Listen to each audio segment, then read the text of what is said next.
sumi, né? E como eu prometido, estou aqui para conversar com vocês sobre o que tem acontecido, por que nesse mês aí eu me ausentei do trabalho, das redes e tudo mais. Eu quero começar falando para vocês uma frase que a gente escuta muito, que é que os psicólogos não têm problemas pessoais. Gente, se isso fosse verdade, ninguém poderia ser psicólogo, né? A gente não teria ninguém realmente para exercer essa função, porque todo mundo, como qualquer outra pessoa, os psicólogos também enfrentam desafios, né? Pessoais, emocionais. E isso não nos torna menos capazes, né, para nossa profissão, mas obviamente chega um momento que se a gente não souber separar uma coisa da outra, a gente acaba sendo prejudicado no nosso trabalho. E é por isso que eu tô conversando aqui com vocês hoje, tá? Esse vídeo não é da psicóloga Jéssica Bello, é da Jéssica, da Gé, pra quem conhece, tá? Então, é sobre mim, uma experiência pessoal, quero enfatizar isso, é a minha experiência sobre eu ser humana. Então, não sobre eu ser psicóloga, mas sobre eu ser uma pessoa como todo mundo é, tá? Então, como vocês viram, né, eu fiquei aí ausente esses dias, recebi muitas mensagens de vocês falando que estavam com saudade, que estavam preocupados, orando por mim. E eu agradeço assim de coração por tanto carinho, por tanto amor. Eu realmente me sinto muito amada, muito acolhida cada vez que eu recebo uma mensagem assim. E é por isso que eu decidi também fazer esse vídeo, porque eu sei que tem muita gente que está preocupado, também para os meus pacientes entenderem, né, o que estava acontecendo, e também para outras pessoas, um relato que pode ajudar muito, né, tanto os profissionais, como você aí que está assistindo, de repente uma amiga que você pode mandar, para que se você se identificar, realmente você já esteja em alerta e já busque aí o melhor para a tua saúde, tá? Então o assunto de hoje é bem sério, eu vou abrir aqui o meu coração mesmo, a minha intimidade, a minha experiência, e se vocês se identificarem, a gente pode conversar depois, tá? Vou tentar não me alongar muito, tá? Então talvez até eu faça alguns cortes depois se precisar. Mas não sei se vou conseguir, né? Porque é bastante detalhes e eu não quero que não seja compreendido realmente, né? O que eu tô querendo trazer aqui. E quero começar dizendo assim que é difícil pra mim, tá? É difícil pra mim estar falando isso aqui com vocês, tudo que eu tenho passado e sentido, mas eu sei que Deus me deu, né, esse canal de redes sociais, de comunicação, para que eu pudesse também ajudar outras pessoas, assim como acabo eu mesma me ajudando nessa troca. Então, não é à toa que eu tô aqui e não vou, então, realmente, simplesmente guardar isso aqui para mim, sendo que eu posso estar dividindo isso com vocês, tá? Muitas vezes a gente acaba tendo vergonha, acho que principalmente pela minha profissão, existe um medo de julgamento e a gente acaba realmente fingindo que está tudo bem, fingindo que está tudo sob controle. E logo eu, né, que falo muito para vocês sobre a gente ser autêntico, mas eu realmente confesso aqui que eu me senti muitas vezes apreensiva de abrir meu coração sobre tudo que eu tô sentindo, porque há um julgamento e isso realmente me assustava de alguma forma, tá? Espero que vocês não tenham esse julgamento e realmente compreendam esse meu lado, Jéssica. Então, quero já ir direto ao ponto, tô até um pouco nervosa aqui gravando. Eu quero já ir direto ao ponto de que sim, eu estou com depressão. Talvez eu me emocione de falar, mas não é de hoje, tá? E é uma depressão, né, realmente que vem sendo uma avalanche, assim, na minha vida. Essa história começa, na verdade, desde a minha infância. Eu passei por muitas coisas, mesmo antes de eu ter 10 anos de idade. Então, isso me tornou uma pessoa mais ansiosa, até insegura. Quem sabe, quem me assiste aqui não consegue imaginar isso, mas eu até já compartilhei algumas vezes o quanto eu venci minha timidez, minha insegurança. Então, isso é, né, algo que a gente pode alcançar ao longo da vida. Mas desde a minha infância eu já convivia com isso, assim, né? Com essas inseguranças, ansiedades, preocupações. Enfrentei bastante fase difícil durante a vida, né? E durante o processo, assim, de crescimento, de amadurecimento, eu considero que eu sempre fui muito resiliente. É algo que até eu escutei da minha primeira psicóloga, quando eu ainda estava na faculdade. Eu lembro que ela falou, Jéssica, você é muito resiliente. E eu quero que você perceba isso, né, diante da tua história. E eu concordei. Eu acho que realmente eu sempre consegui me manter muito forte diante de tudo. Mas em 2019, eu ali no auge, né, do meu trabalho, fazia 2 anos que eu estava formada, eu estava no auge já da minha agenda, atendendo 10 pacientes por dia, tendo lista de espera. Então, eu estava muito feliz com isso, né? Tava muito empolgada. Só que eu praticamente não tinha tempo para nada além de trabalhar. Mas eu achava isso o máximo. Eu achava, né, que não, aqui é o momento de eu aproveitar esse pique, de eu realmente, né, trabalhar muito, fazer meu nome, e depois eu penso no resto. Mas hoje eu vejo quanto eu estava errada, né? Porque realmente, no meu ponto de vista, aí já começou essa bola de neve que eu acabei entrando e que eu estou tentando sair hoje, né? Eu costumo dizer que quem chega numa exaustão assim de trabalho é muito provável, é muito mais propenso, né, a acontecer para aquelas pessoas que amam muito o que fazem, né? Porque a gente ama tanto o que a gente faz que a gente acaba querendo fazer mais e mais e mais. A gente não quer deixar ninguém na mão. A gente quer fazer muito bem feito. A gente quer se aprimorar cada vez mais, melhorar. Então é como se fosse sempre uma sensação de urgência. Só que ao mesmo tempo um cansaço absurdo, né? Mas que a gente vai ignorando porque a gente vê que não, tá valendo a pena, porque é meu trabalho, porque olha o resultado que eu tô tendo, enfim, né? Então a gente acaba não vendo isso. Então isso começou lá em 2019, aí veio a pandemia. No início da pandemia, ali em 2020, eu já comecei a me sentir muito cansada. Então, a própria pandemia, né, era toda uma adaptação ali de rotina. Os atendimentos passaram a ser 100% online, com pacientes que não estavam acostumados com isso. Então, a gente estava em uma fase, assim, de adaptar aquilo, fazer dar certo, fazer acontecer, para que eles não precisassem ficar sem o atendimento. E do dia para noite, quase todos os meus pacientes não estavam bem, né? Eu acho que isso aconteceu de uma forma meio unânime com todo mundo, porque a gente tava com muito medos, né? Muitos medos, muitas inseguranças ali do momento. E acabei, né, então, ficando naquele ciclo, que é o que eu fazia até hoje, que é cuidar sempre muito dos outros antes de cuidar de mim. Tem aquela frase que fala, né, que casa é ferreiro, espeto de pau. Literalmente, eu faço o que eu digo, não faço o que eu faço.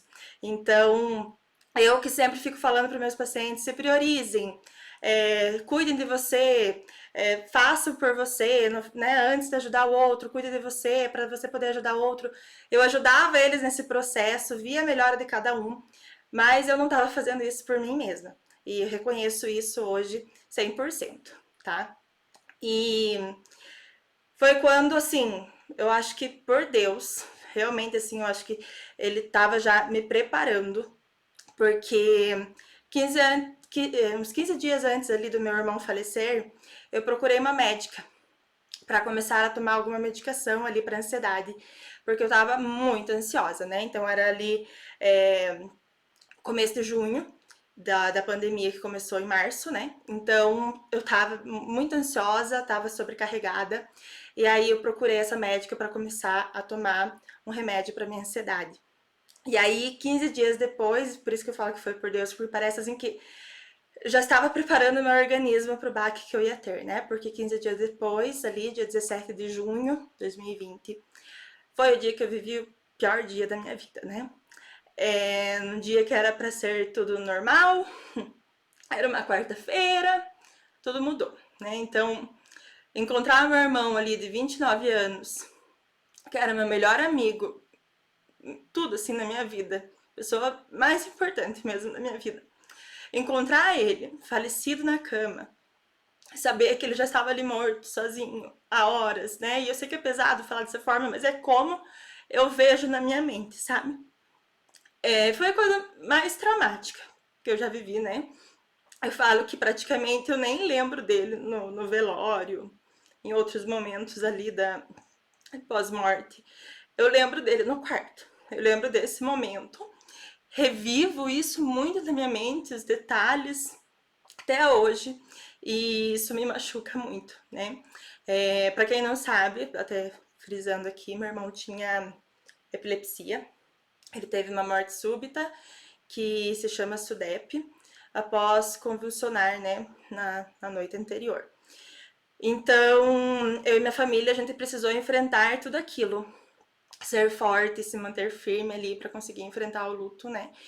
Perdi meu parceiro de vida e não conseguia, e confesso que até hoje não consigo entender assim por que ele, né? Às vezes me pego me questionando isso, mas acredito que ele cumpriu o propósito dele aqui na Terra, porque a gente é meio egoísta, né? A gente quer que a pessoa fique aqui para sempre com a gente, mas tenho certeza que ele cumpriu o propósito dele, que ele tá bem, mas são questionamentos, né, que a gente acaba tendo. Quem já viveu um luto sabe disso, vai concordar comigo. E então, no período que tudo isso aconteceu, aí sim, né, tirar de novo aquela força para aguentar. E de certa forma, a gente como família, a gente conseguiu. Mas eu individualmente comecei a me perder de mim mesma, sabe? Eu demorei para perceber, mas assim, cada dia que passava, eu fui deixando um pouquinho de ser quem eu era, né? Um pouquinho da Jéssica foi ficando ali pro lado. E várias vezes eu percebia isso e repetia, né? Até hoje, assim, eu falo, essa não sou eu. Eu não sou mais a mesma pessoa. Eu quero voltar a ser a Jéssica. Realmente é uma sensação, assim, que nesses últimos 3 anos eu mudei. Eu não sou a mesma. Eu vontade de recuperar isso, sabe?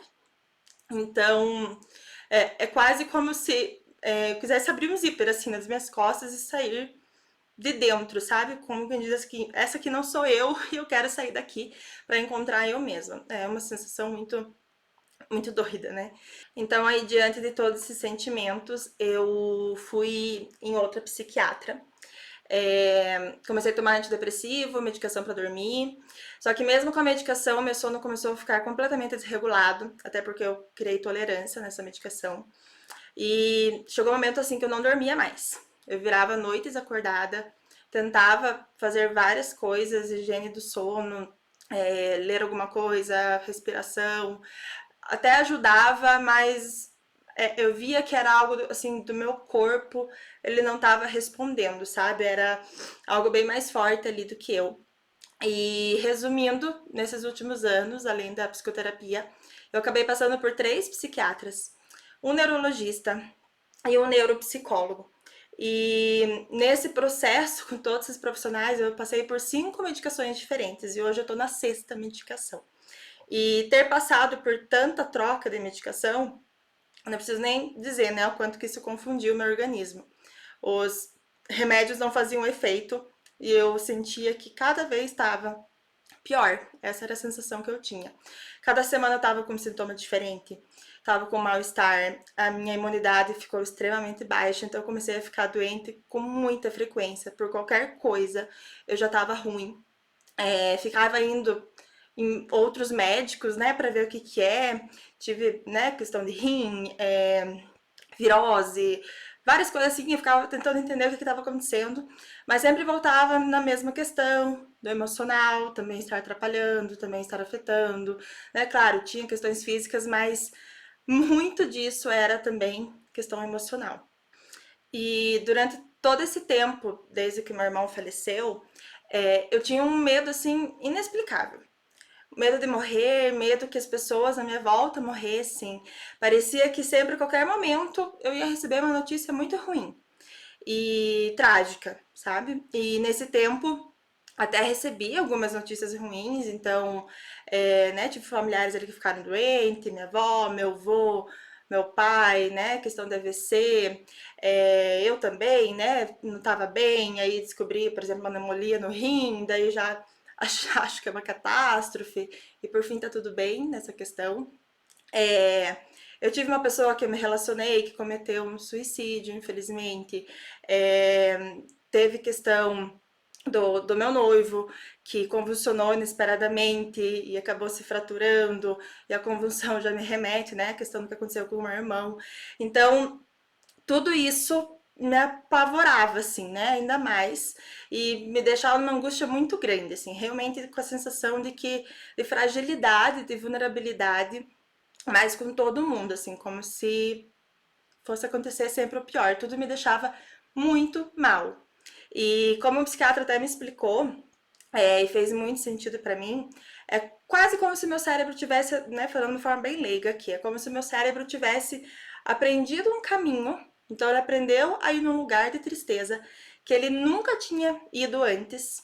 E agora que ele sabe esse caminho, tudo que acontece de triste, de ruim, ele acabava indo para esse lugar de novo. Então, isso aqui é tristeza.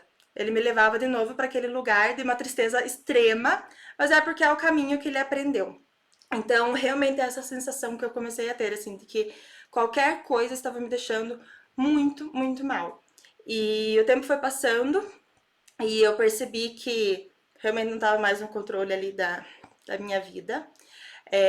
E me ver responsável pela vida ali de tantas pessoas, né, que são meus pacientes, isso começou a me deixar ainda mais ansiosa, porque eu pensava, eu não estou no controle da minha própria vida, como é que eu estou responsável por essas outras pessoas?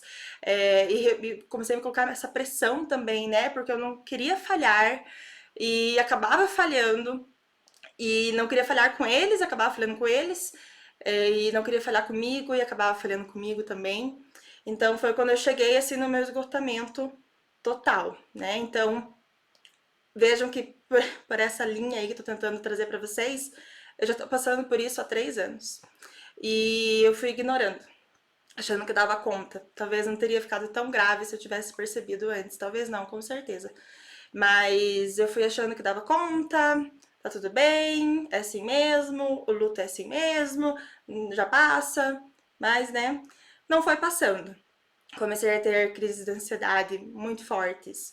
A insônia, que eu já comentei, um desânimo, assim, uma falta de energia, uma apatia. Comecei a ter compulsão alimentar e engordei, né, quase 20 quilos nesse tempo. Tem, né, óbvio, a questão de troca de medicação, mudança de rotina, mas essa compulsão alimentar, enfim, né, mexeu ali com toda essa questão também. Bruxismo, que eu já tinha quando era criança, voltei a ter muito forte. Cheguei a quebrar, estou hoje com meu dente quebrado, tenho que arrumar. Cheguei a quebrar meu dente 3 vezes nesse tempo. Só nesse último ano, na verdade, foi 3 vezes. Por estar rangendo os dentes muito durante a noite. Dor de cabeça, muita irritabilidade, comecei a me isolar socialmente. Então, eu sempre fui aquela Jéssica super sociável, a sem fim, né? Inimiga do fim, que queria ficar até o final nas festas, enfim. E eu comecei a não querer estar em nada. Realmente, assim, me afastei dos meus amigos, até da minha família. E isso também foi um problema grande, porque apesar do no meu trabalho eu estar o dia todo com contato ali com meus pacientes, por exemplo, isso não é vida social, né? Então eu tinha contato somente com os meus pacientes. Eu ia do trabalho para casa, da casa para o trabalho, e ainda comecei a atender muito online. Então tinha dias que eu atendia só online e nem saía de casa, para vocês terem uma ideia. Então, por isso que eu digo assim que eu deixei de ser eu, porque eu nunca fui essa pessoa que não gosta de socializar, que gosta de ficar só em casa. E aí comecei a diminuir o rendimento do meu trabalho, comecei a desmarcar vários dias meus atendimentos por não estar em condição de atender, porque eu não estava bem, estava com algum sintoma, estava alguma coisa acontecendo. E eu também não achava justo, né, eu atender as pessoas, ser responsável, né, como eu comentei ali com vocês, sendo que eu estava mal também. Eu queria, sempre pensava assim, a qualidade do meu trabalho, se eu não consigo dar uma melhor, prefiro não dar, né? E eu fiquei até ressaltando, né? Olha como é importante a gente, como psicólogo, né, ter também uma saúde mental em dia por isso. Mas não, né, como eu falei lá no começo, não quer dizer que a gente vai ter sempre impecável, mas a gente tentar manter isso e saber pausar, saber parar, desacelerar quando for necessário, porque problemas todo mundo vai ter, né? Então eu comecei a perceber ali todos os sinais do meu corpo falando que do jeito que tava não dava mais para continuar. E a gente acaba se acostumando, né, com a forma que a gente tá vivendo. Então eu tava com uma vida totalmente ali desregrada em relação a hábitos mesmo de sono, uma qualidade de sono, de exercício físico, de uma boa alimentação, de ter esse momento de lazer. A gente tem várias áreas da vida, né? Essa até é uma atividade que eu faço muito com meus pacientes, a gente avaliar as áreas, a gente se dedicar um pouco para cada uma. E eu não estava fazendo isso. Então a gente acha que começa a achar que isso é normal, né? Que já é o teu normal, mas não. eu comecei a perceber que eu podia estar vivendo melhor e, e que as coisas chegaram num ponto, né? A bola de neve ali chegou num momento muito, muito ruim e que só agora explodiu, sabe? E eu realmente hoje olho para trás e vejo como que eu deixei chegar no momento de explodir. Mas é que a gente não se dá conta, né? A gente acha que não vai afetar o nosso corpo, que a gente é a super heroína, né? Quando na verdade a gente tá colocando até nossa vida em risco, né? E eu, ao mesmo tempo, sempre me culpando muito, também por estar sentindo tudo isso. Então, aquela coisa de estou numa fase boa da minha vida, na minha vida pessoal, no meu relacionamento, na minha vida profissional, abri minha clínica, tô dando mentoria, tô lançando curso, não tinha nada de errado, né? Olhando nessa perspectiva. Então não parecia ter motivos para eu estar tão mal. E isso também fez eu negligenciar muitas vezes, porque eu pensava, não, tá tudo ótimo, tá tudo muito bom. E sem permitir que eu entendesse realmente o que estava acontecendo. E quando eu percebia alguma coisa, eu me culpava. Não, eu não posso estar triste, por exemplo, né? Eu não posso estar ansiosa, sendo que tem tanta coisa que está acontecendo, então eu não posso estar desse jeito, né? Eu preciso melhorar, tenho que ficar bem sozinha, né? Fazer isso sozinha e sempre se cobrando dessa forma. Mas, então, cheguei nesse ápice, né? Agora tô na minha sexta medicação, que finalmente tá me fazendo bem. Foi por isso, inclusive, que eu parei nesse mês de agosto, porque eu, né, cheguei nesse extremo. E aí, passando por tanta readaptação de medicamentos, e aí tava começando esse novo, eu pensei, não, é hora de eu parar. Eu preciso reorganizar minha vida, a minha rotina, o meu corpo, colocar meus exames em dia, fazer tudo que tem que ser feito para daí sim eu poder voltar. E foi muito bom, foi muito importante para mim ter esses 30 dias. E eu tenho certeza que se hoje eu tô aqui para falar sobre isso com vocês, é porque eu sei que a gente pode recomeçar e eu tô vivendo esse recomeço. E se você sentir, né, que precisa recomeçar, tenha essa esperança, porque a gente pode sempre estar atualizando ali nossa vida, né? Nossa identidade, nosso estilo de vida, para que a gente não fique realmente vivendo ali só no piloto automático e de repente deixar com que isso seja tarde demais. E mesmo que todo esse período tenha sido uma fase tão horrível, hoje eu percebo assim que estou aprendendo com isso, né? Eu tô aprendendo com esse momento que eu tive descaso ali da minha saúde, para que isso nunca mais volte a acontecer. E que eu não faça isso só pelos meus pacientes, só pelos outros, mas que eu faça isso por mim também. Não é uma vitória ainda, né? Porque eu ainda tô em tratamento, mas já é o início, então não estou fazendo esse vídeo no momento que eu estou curada. Espero fazer outro daqui a um tempo contando que realmente passou, mas estou me sentindo melhor. Agora nessa volta me propus a trabalhar menos, ter uma qualidade de vida melhor, ter mais tempo para minha família e para tudo que é valioso para mim, tá? Se você assistiu até aqui, muito obrigada. Se você achar que é importante de repente mandar para alguém, fique muito à vontade. Inclusive bem oportuno esse momento, porque a gente está vivendo setembro amarelo, né, agora. E a nossa saúde tem que estar em primeiro lugar, especialmente nossa saúde mental. Então a gente precisa estar lutando, né, por isso, por vidas e vidas valiosas mesmo, né, que a gente tem vidas de valor, porque não adianta a gente só viver. A gente tem que ter uma vida de valor. E é isso que eu tô buscando para mim. Espero que vocês também tenham. E é isso. Estamos juntas, estou de volta e agradeço pelo apoio, pelo suporte de todos. Eu quero só finalizar aqui com um versículo, deixa eu só abrir aqui rapidinho, que a minha avó leu pra mim e fez muito sentido pra mim, tá? Então, na Bíblia tá em Eclesiastes, capítulo 4, versículo 6. Melhor é a mão cheia com descanso do que ambas as mãos cheias com trabalho e aflição de espírito. Melhor é a mão cheia com descanso do que as duas mãos, né, cheias ali de trabalho, mas a gente não estar bem.